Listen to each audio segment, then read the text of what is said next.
Tila kalikasan ang nagpapatotoo.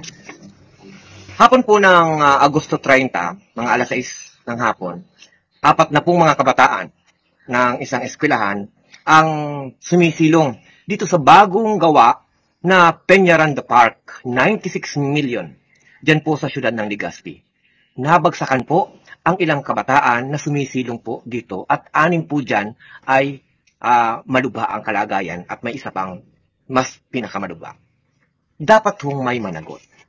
Ito po isang halimbawa na naman ng pagpapatakbo ng gobyerno na parang negosyo. Kapag talaga hindi na panagot ang mga sangkot na kontratista, mahina ang pag-aksyon ng pamahalaan sa katiwalian, mamamayan ang lugi at biktima. Ang pagkakasangkot po ng mga contractor turned politicians ay malinaw na halimbawa ng malalim na problema ng kutsabahan.